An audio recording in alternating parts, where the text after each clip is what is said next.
অচেতন ঘুমে তলিয়ে যাওয়া ধরিত্রীর জেগে ওঠা দেখব বলে আমি শুভে সাদিকের অপেক্ষা করি ভোরের বাতাসে ভেসে আসা চমৎকার ধ্বনি, মোয়াজ্জেমের কণ্ঠে উচ্চারিত আল্লাহু আকবার, আল্লাহু আকবার। নিকটবর্তী আকাশে অপেক্ষমান আরশপতি ক্ষমার চাদর নিয়ে অপেক্ষা করেন। আছো কি এমন কেউ যে আশ্রয় চাও? আমি তাকে আশ্রয় দিব। বহু দূরে মাটির পৃথিবীতে আমি তখন প্রচণ্ড শীতে শীতার্থের মতো পাপের ভারে হামাগুড়ি খাই।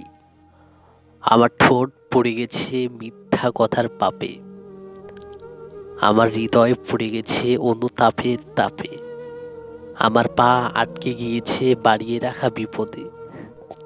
শীতার্থ মানুষের মতো ক্ষীণকায় শুয়ে আমি ডাকি, হে বিশ্ববিধাতা, আমি আশ্রয় চাই। আপনার ক্ষমার চাদরে আমাকে আশ্রয় দিন।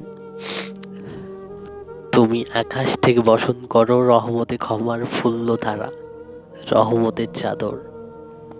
বাতাসে ভেসে আসে ভোরের প্রথম সুর, আল্লাহু আকবার, আল্লাহু আকবার।